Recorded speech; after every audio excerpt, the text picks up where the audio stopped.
Welcome to the Reversion to the Mean podcast, hosted by Justin Castelli of RLS Wealth Management and Kevin of ferventfinance.com. On Reversion to the Mean, Justin and Kevin will discuss the week's top financial Twitter shares and distill them down to what's necessary and what's noise. This podcast is for entertainment purposes only. Nothing discussed on this podcast should be considered professional advice. The opinions expressed by the hosts are theirs and theirs only.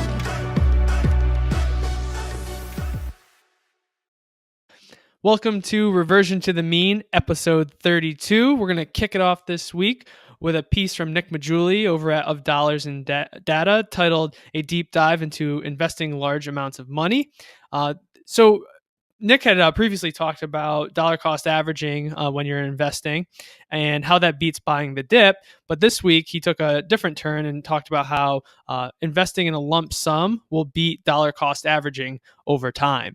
And he goes through all the data of why that is. And I was this piece got a lot of publicity on Twitter. It was shared a bunch. I mean, the concept is pretty straightforward, though. The market goes up over time more than it goes down. So you should be better off investing now than later. That's, I think a pretty simple concept. But the way Nick lays it out with all these graphs and charts, it just kind of paints a whole nother picture and makes it much clearer for people to understand, I think. Well, I've mentioned Nathan Faber, I think the last two times we've talked about dollar cost averaging and lump sum or this type of conversation. And the only reason I do that is because he was on my other podcast last year and he wrote a white paper based off the same study that Nick cites from Vanguard in his. And the same conclusion, you're better off doing it. To your point, the market goes up more times than not, so you're better off doing it. And through the conversation I was having with Nathan, it was going to be my point on this is, while the data suggests that that's the right thing to do, from a practitioner standpoint, working with my clients, behaviorally, that's not always the easiest thing to do. There's always that fear that if I put it down, I don't care what Nick's charts show me, I'm going to invest all my money at once. The market's going to go down and I'm going to feel bad about that. And then I'm going to make a bad decision. So I was actually kind of proud of myself on my podcast. By no means is this did I come up with the answer? But as we were talking, I thought, well, why don't you do half of it right up front? So take advantage of what the data tells us, and we're going to take half of your lump sum, invest that today, and tomorrow's the market's going to crash like it's always going to do just because we did it. And then the other half you set up on a fairly quick DCA schedule. So that way you've taken advantage of what the numbers say, but you've also hedged against behavioral biases and people feeling bad about that decision, and you kind of have eased it out. And so I think that's a decent way to kind of take advantage of both. And that's what I've started doing with clients after that conversation. Because honestly, even though I knew the numbers, I was playing the behavior side of things most of the time because that's the last thing I want to do. And a lot of times as an advisor, when you're doing a lump sum investment, sometimes that's the first time you're working with a client. And from a trust factor and feeling comfortable, it's tough to have your first experience with a new client be you do a lump sum. No matter how much it is, it's a lot to that person, and then the market goes down. So I think the data is awesome. I'm jealous of the charts that Nick creates. I think that's so cool. But I think it's a good thing for people to understand. And maybe the more and more we talk about it, and the more it's written about it, people will start to swing towards let's throw the emotions out and just do what's the most data friendly thing, which is the lump sum. But I really have a question for you. What does it mean that I say data and you say data? I think I use both, so I don't think it means anything.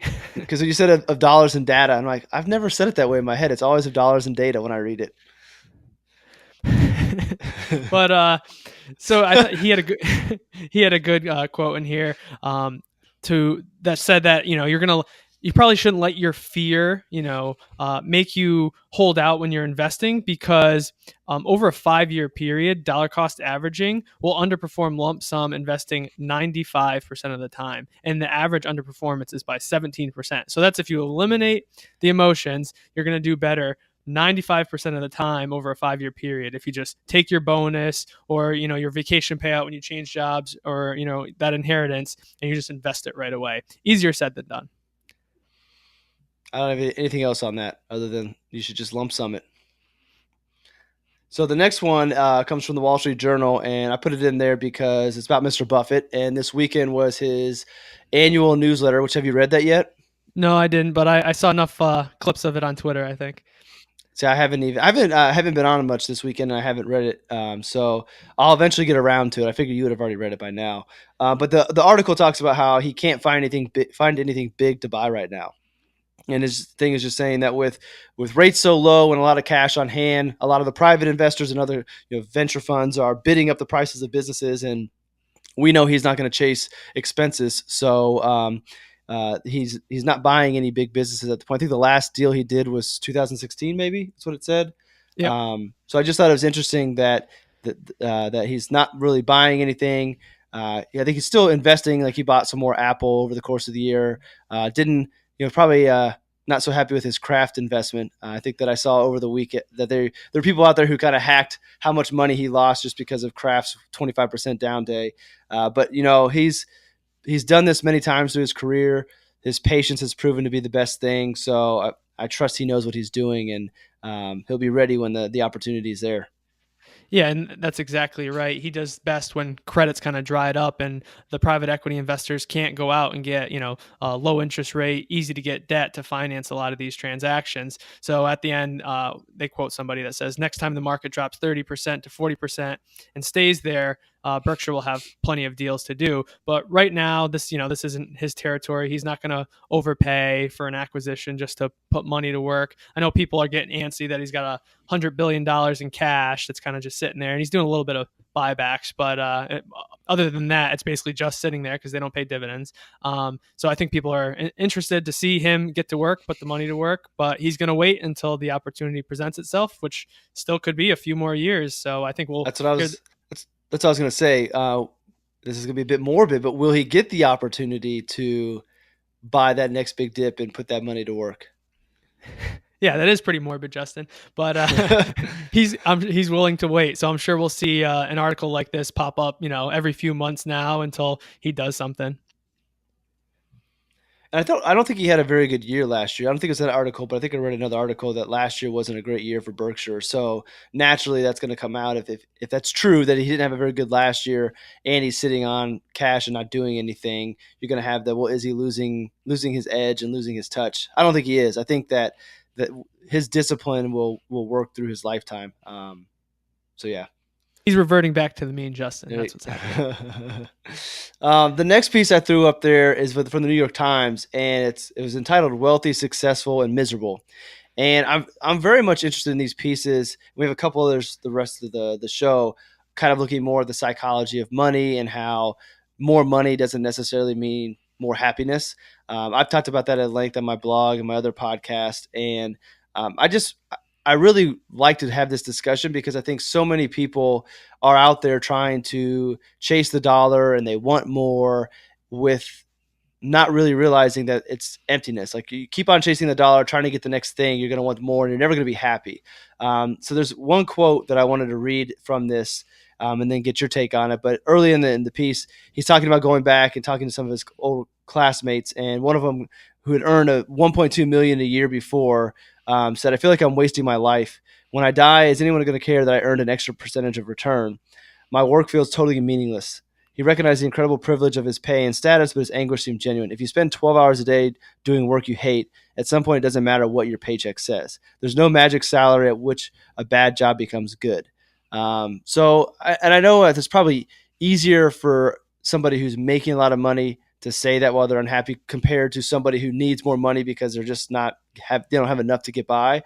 But I think there's that threshold, and I know 75,000 has been the number that's been thrown out there, and there's been some studies that maybe say that that's not necessarily the point, but eventually you get to that point where time and the ability to spend time with your loved ones is more important than more money. And I just want people to really rethink how they view money and what money means to them so they can maybe live a happier, more fulfilling life, even if it means they have less income.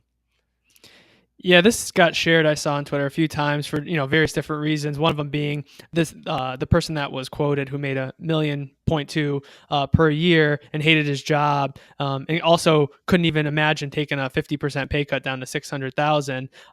Some people, people who don't make that amount just can't understand that. It doesn't make any sense. If you're making 1.2 and you're not fulfilled and you are thinking about taking a potentially a different job, maybe at a startup or something more exciting or something you're more passionate about, most people would think, well, it's pretty easy to live on $600,000 a year, just make the jump. But when you let your lifestyle kind of creep up with your income over the years, it's tough because if you're supporting a family, they've become accustomed to a certain lifestyle. All your friends are probably in the same circle, making a similar amount and spending a similar amount. So, when you make those drastic decisions, now don't get me wrong, I don't exactly feel bad here, but those are some drastic decisions where if you're going to make a big change, maybe your friends are going to have to change. You're going to have to change where you live potentially. It's just a lot of change, which was hard for a lot of people. Now, I found this interesting because it's, Harvard MBA, they're going back to their 15-year reunion. So and at the end, I don't think that I was surprised that a lot of these people aren't very, feeling fulfilled from their jobs. Talking about a few hedge fund managers and how competitive it is, and it never feels like they're kind of getting ahead in their job, and things like that. Now, I really like this part at the end of the piece where it talked about how when you see your job as more than just the what you're actually doing at that point in time as the task itself, and you see like the more holistic view, the picture they paint is with a janitor. If you're a janitor, you might think that that's not a fulfilling job, but if you're a janitor at a hospital and you actually show that show yourself that you're cleaning the hallways and the rooms and making it a safe place for everyone there, and you're actually helping those people that are sick, it shows data shows that you'll actually be more passionate about your job and feel more fulfilled from it. So I think a lot of people can kind of use that mindset, whether you're working for a hedge fund or working for one of the FANG companies, or just you're an accountant or a lawyer. When you kind of think about your job holistically and who you're helping in the end, and not just the tasks you're doing day to day, I think you can at least feel a little more fulfilled and potentially passionate about your job. There was a quote where they said that the people who are most happy in their job feel as if their labors are meaningful, which is basically what you were describing. So, the thing is, I don't necessarily think that finding a position where your labors are meaningful means you have to make no money. Mm-hmm. I think it's, everybody makes fun of telling people to follow their passion and try to create a job that aligns with your values. And some of those, maybe those are jobs where you're not gonna make very much money. But I also think there's interests out there where you can align yourself that are going to make you feel more fulfilled. And maybe you're not going to make 1.2, but you can still do very well. And I think it was his wife that laughed at him when he actually brought to her the idea of going to the startup and making less money, which is pretty tough. But that goes back to the point of it's not just him. He's supporting his family. They're accustomed to a lifestyle. And yes, we shouldn't let lifestyle creep happen, but it does. And it's hard, like you said, to imagine cutting from 1.2 to 600,000 and be not enough. But there's a lot of people making $1 million spending 1.5. So income doesn't necessarily mean that they're any more responsible with their money than other people. So 600,000 would still be a good living. I would love to have that. But for the way he's grown his family and everything he's done, that's not going to work. So I do feel bad for him. I think it would be miserable to be stuck in a job that you didn't enjoy, you weren't happy. I've got to imagine that lack of satisfaction spills over into other areas of your life. So he's probably not spending the time with his kids. He probably doesn't have his meaningful relationships with them because he's not happy and he's working 12 hours a day. So I do feel bad for him. I don't feel bad for him on the income side, but I feel bad for the fact that his quality of life is not where he would want it to be. And he's kind of trapped. Like, I don't know how you fix that. I think there's some articles coming up that maybe help out, but it's a tough thing to do. Yeah, the next piece goes hand in hand with that, and it's from a blog that I haven't heard before, but I really like this piece titled "The Basis Point" is the blog. The piece is called "Self-Worth versus Financial Worth: Notes from a Zen Workaholic." The author of this piece starts off talking about how they feel that they're enlightened and that their family, friends, fitness, and dismissal of materialism are the primary inputs into their self-worth. But when they actually think about it, money plays a big role. And even if this is something that, this person takes time to think about and, really tries to understand what, how they make up their self-worth, at the end of the day, money's still there, because money affects a lot of those things. It could potentially affect your family and relationships and, where you live and what type of job you have. So this piece is a little harder just to take snippets from. I thought it was a good read though, where the author works through how they thought about this, and they're trying to become more at peace with their self-worth and try to split money away from that. I think it's a lot easier to do when you're further along in your career and you might have a little nest egg put to the side where you're able to make some decisions in your life where you're able to kind of bring into your life more of the things you love, whether that's more time with your family, or this individual was moving to Colorado, I believe.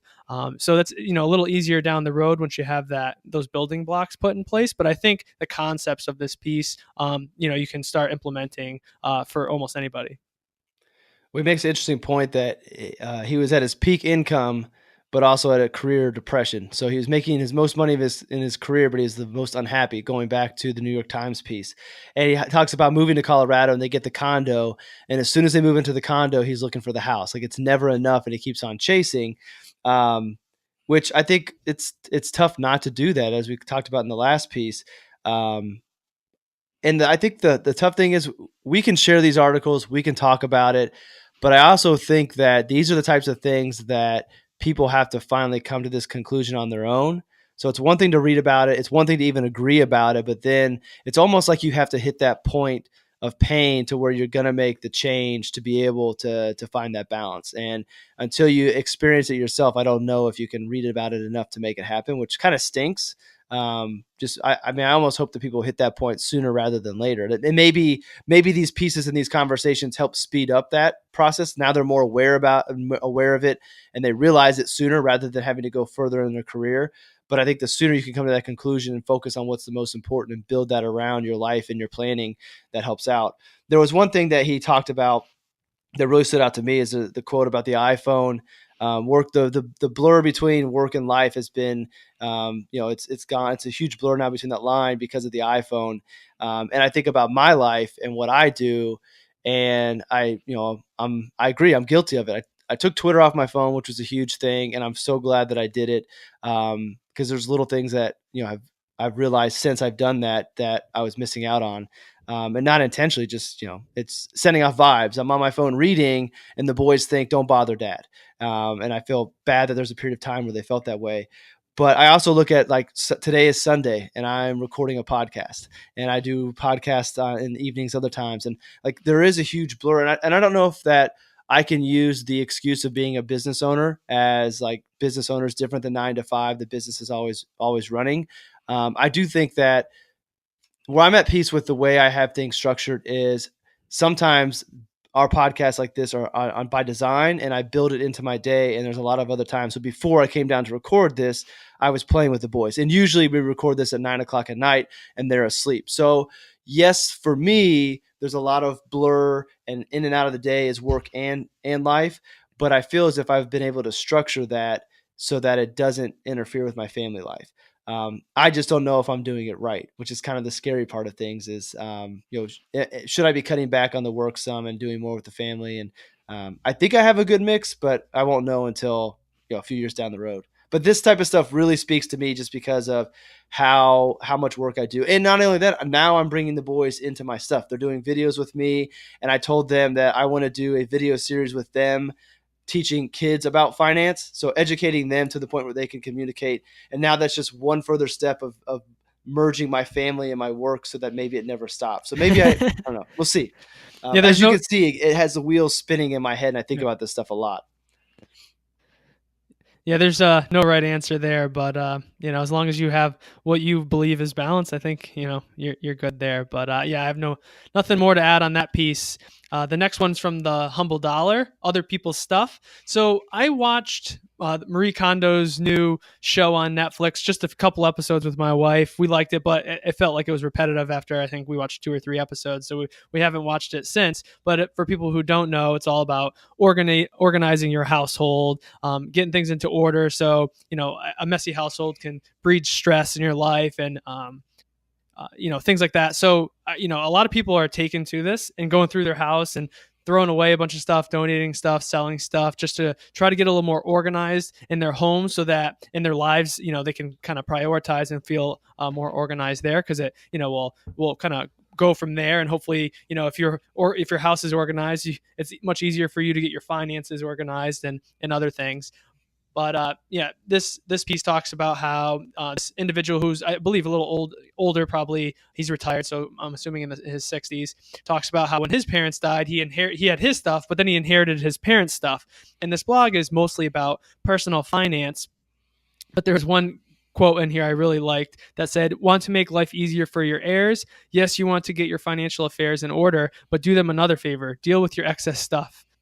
And I think, that's a great point. I think over time, especially, once you get into your 60s, 70s, and 80s, if you've lived in the same house for 40 years, you've accumulated a lot of stuff. And, when people pass, if you have your financial life in order, that's great for your kids and your heirs, because it's going to be a lot easier on them. But if you have a 3,000 square foot house full of 40 years of stuff, that's just another headache for them. So I thought it was pretty interesting how he wove that into, the personal finance stuff.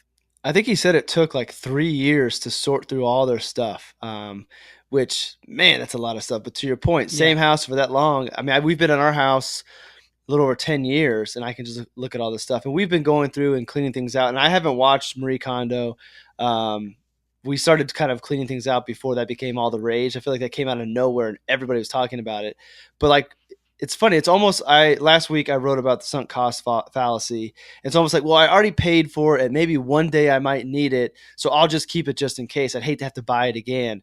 And we're going through that with a lot of like baby stuff. So Silas is 15 months old. We're not going to have any more kids. That's not part of the plan. So we need to start getting rid of this stuff, whether it's donating it, selling it, but we still have a bunch of it just stacked up because, I don't know why. Like, we just haven't moved. And I'll tell you one thing that you wrote about, how buying a house is a pain. Like, getting rid of stuff is a pain. You think it would be easy, but like, if you want to sell it, that's a big hassle of trying to sell it. Do you sell it on Facebook, eBay? Like, how do you get rid of this stuff? Yeah. And then where do you take it? And it's like, for a few weeks, we had a bunch of trash bags full of clothes that we had cleaned out in our back hallway, just sitting there. And the next step was finding somewhere to take it. And as lazy as this sounds, like, if somebody would come to my house and get it, that would have been so much more convenient. And eventually, I think my wife took it to Salvation Army or something. But it's not, once you go through and clean, getting rid of it's not even that easy, which just makes it that much harder to actually go through and do it. Yeah. You don't, it feels bad to throw all this stuff away, especially if someone else could use it. But at the same time, you're right. It's hard to find the right home for it as well, because there's quite a few options. Yeah. I don't have anything else to say. Although one thing I do say, Humble Dollar is becoming one of my favorite go-to blogs to read stuff. Like, I know that we share a lot from the Ritholtz group because they always are putting out great content. But Humble Dollar has moved its way up my ranks of like the order of blogs that I read. I really like the stuff that they're putting out. So I just wanted to give them a shout out. I doubt we have any of their writers as listeners, but big shout out to Humble Dollar. I like what they're doing. Yep. All right, we have a fire post. It's been a while since we've had one of these. And you shared it. It wasn't even me. I know. Well, I thought of you when I saw it. So it talks about Coast Fi. So it's technically not fire. It's almost kind of like a cousin of fire. But basically the premise is this person wrote in, they had a great start to their career, earning and saving, and saved up a lot of money, and they wanted to know whether or not they should keep grinding or stop, or what should they do. And the recommendation was this Coast Fi. So basically, my understanding of it was, and you're the expert in this, is that you basically get to a point of independence where you don't need to work to save anymore, but you need to work still basically to cover your expenses. So if you know what your expenses are, instead of having this high salary, you could go back and find something that you're passionate about, and it would be a fulfilling job, so long as it covers your expenses, because you've saved enough, and now with compound interest in time, you should be able to meet your retirement goals down the road. Do I have that correct? Is that the right understanding? Yeah, you're exactly right. It's, you have a big enough nest egg where if you don't touch that nest egg for the next 30 years or so, you let compound interest do its thing. You're never going to really touch it. You're going to still work a little bit and earn some income. So you might add to it a little bit, but you're never going to touch it. So by the time that you would get to, say, traditional retirement age, whether that's for you, that's 55, 60, or 65, that nest egg that you didn't touch for 30 years is big enough to support your lifestyle for the rest of your traditional retirement. And so this is kind of a cousin of FI is a good way to describe it.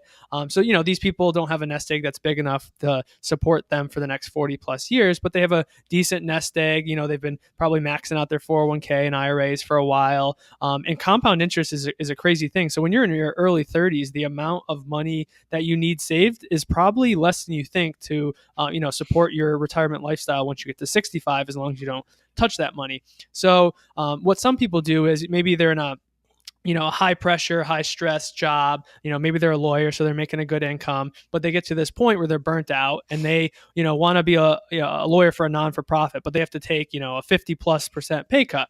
Well, they feel, people feel a lot better doing that if they have their nest eggs big enough to support their retirement down the road, so that they can kind of use their income from their lower paying job to meet their everyday spending needs. So it doesn't require them to continue to save at the level they were previously. I think of it more for people who still want to work, but maybe want to do something that's going to earn them less money than their traditional career that they were doing since college or whatever. It's just another thing to do, but it's pretty interesting to think about. And once you do the math, I think people would be surprised of that number that you would need when you're 35. It's probably lower than you think. And they run the numbers for you just to give an idea. Now they're assuming, returns and things of that sort, which would actually obviously change the numbers that you might need. But it'll show you with these assumptions and this income need, what you would need saved up at anywhere from 25 to 45. And I bet it's a lot less than people think. And again, it's because of compound interest. I like this. The only thing I don't like about this is if it was like sacrifice everything in your first 20 years of your career to build this up, so then it 45 you can scale back. But if it's a situation where you luck into a good job, you're making good income, you don't have kids yet, so you can save a lot, and then you get to the point where you want to coast. I kind of like it. My guess is, though, if you're able to save like this individual did, or that early in their career and accumulate that much net worth, my guess is you had a pretty high income, and you're probably going to be able to find a job that going from 1.2 to 600,000 to where you're still making good money and you're still socking things away, and now you're more fulfilled, not going all the way down to $60,000 a year, whatever it might be, to cover your income. So my guess is if you can get in this situation, you could probably still find a pretty good job that you'll make more than you need, and you're still going to be saving and reach that goal beforehand. But I kind of like this.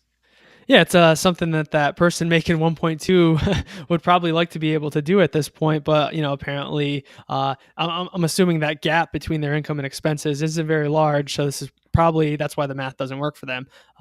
But yeah, so it doesn't matter what your income is, as long as you save the difference between your income and your expenses, and that gap is a decent size. That's going to be easier for you, and obviously that's easier for higher income individuals. But I think it's a good stepping stone from what people think of FIRE as working as hard as possible until you're 35 or 40 and then calling it quits. This is more you're going to work hard, but once you find something that you're more excited about and it could potentially pay less, it's a way to make that bridge that gap and not really worry about taking a pay cut, because that's really hard for a lot of people to do mentally, even if the math works.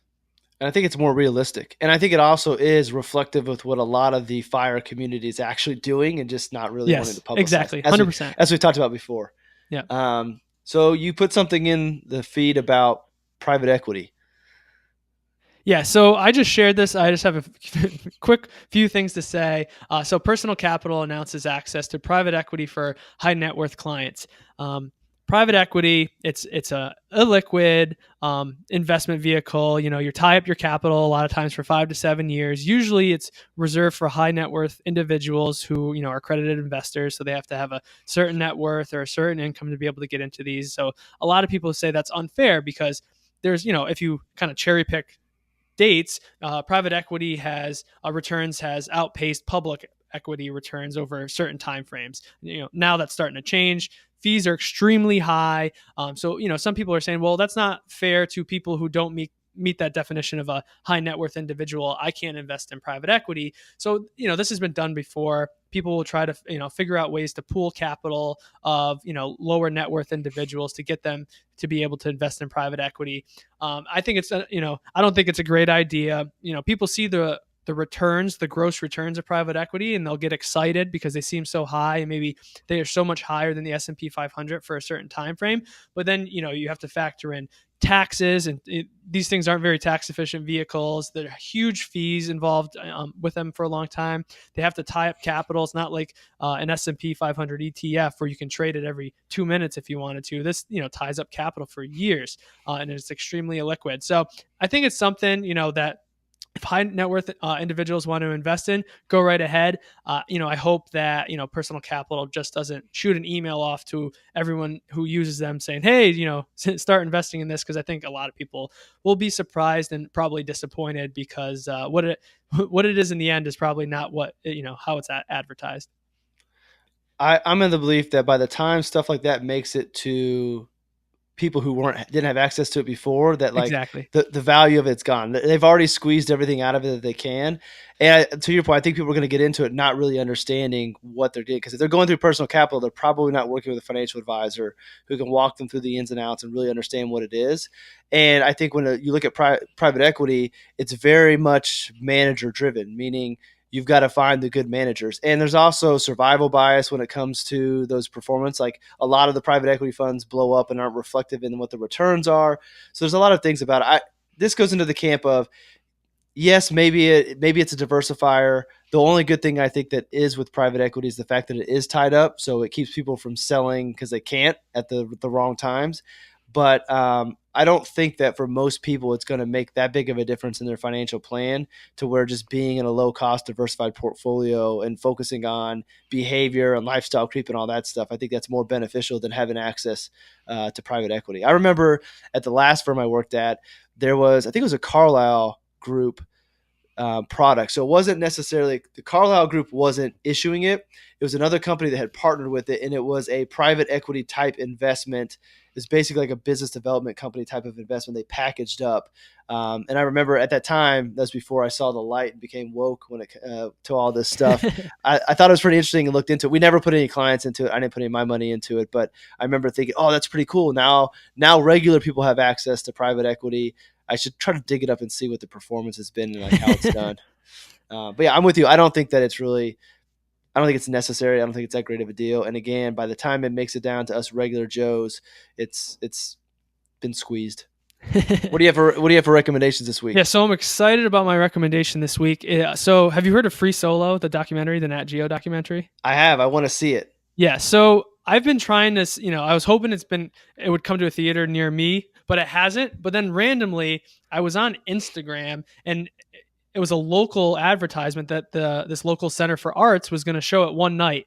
So last Thursday, they had a showing. So my wife and I went, and it was awesome. Like 10 out of 10, amazing documentary. I had heard of Alex Honnold before, who's the climber and who the documentary is about. And he was on 60 Minutes a while ago, and I had watched that. So I was just really excited to see it. And then everyone on Twitter has been raving about it. It was just awesome. So if no one's heard of it, real quick, what is it about? So he's a climber, a rock climber, and what he's known for is free soloing. So free soloing is climbing up, a rock cliff or a mountain or whatever you want to call it, with no ropes, no one else with him. He's by himself, no protection gear. It's basically him in pants, a t-shirt, and like a chalk bag for his hands, and he just goes up the mountain. And so he went up El Capitan, which is in Yellowstone in California, in under 4 hours by himself. And that's what this free solo documentary is about. I don't think I'm giving away any, I'm not giving anything away because it was shared that, he made it up, but it's just crazy. His training for it, his mindset, it kind of goes back into his childhood a little bit, because he's obviously a little different, to say the least. And you'll understand that within the first 5 minutes of the documentary, but it's quite the achievement. A lot of people were saying it's kind of like if you're in the Olympics for a different type of event, and your only two options are getting the gold medal or falling to your death. So he got the gold medal because the other option, is you're basically falling off the cliff and you're done. So did he cheat by recording this? He wasn't by himself. There were people around, right? Well, not like on the mountain with him. Okay. So I was kidding. Yeah, that was a bad joke. Sorry. So I can't recommend it enough. I'm telling everyone about it. Your hands are going to be sweaty, your heart's going to be bumping while he's doing this stuff. But it's awesome. What about you, Justin? So my recommendation probably will not be loved by everybody, but I'm a big fan of Jesus and Mero. Have you heard of them? You've shared him before, but I don't know too much about him. Yeah, so they're a late night show hosts. They were on a station called Viceland, which is not real known. When I had Sling, when we went cable free, Viceland was on there. So it's just basically two guys. They used to do a nightly show, and they're just hilarious. The reason a lot of people won't like them is one, the language and the things they talk about. Like it's definitely not PG. It's you got to be a grown up to listen to it, and there's a political slant to it. So depending if you're very political and you have a favor of one side or the other, you may not like the approach that they take. To me, that stuff doesn't matter. If I think it's funny, I don't care what they talk about. So anyways, they had their first episode on Showtime. They got picked up by Showtime, and they actually shared the first episode, because I don't subscribe yet to Showtime, on YouTube. So that's my recommendation, is if you want to see Jesus and Mero on Showtime, they actually have the first episode for free on YouTube. And it was pretty funny. Nice. I'm just going to warn everybody, the language is not PG. The things they talk about might offend some people. So if you're easily offended, just skip it. Wait for Free Solo to come out and watch that. But if you've got an open mind and you like comedy, these guys are pretty funny. The only thing that's bad is that they went from a weekly, or I think they did Monday through Thursday on Viceland, and now it's just once a week. But they blew up. They started out small. That's part of the reason I like them as well. Is they started out small.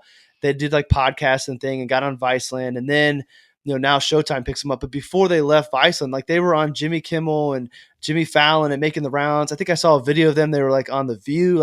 These two guys have just blown up, which is pretty cool to see. How following your dream and following your passion can actually amount to a bigger career, which is pretty cool. So Jesus and Mero get my vote for a yes. Nice. You got anything else? I'm good for this week. All right, fingers crossed that this YouTube video will come out. Although I'm a little nervous, as I'm looking at my iPad right now, the only screen that's been lit up on Zoom has been mine and green. So I'm afraid it's recording me again. So if it doesn't work, next week I'll just have two laptops off and we'll work. But you might see what I'm talking about here if it all works. We've been trying to record these as well, so we can put this on YouTube so you can watch it as well as listen to it on iTunes. So with that, I'll wrap up. Thank you, everybody, for listening. Head on over to allaboutyourbenjamins.com and ferventfinance.com for all of the show notes. Give us some likes and some shares. Appreciate it. Always have a good time doing this. So thanks for listening, and we'll see you next week. Go see Free Solo.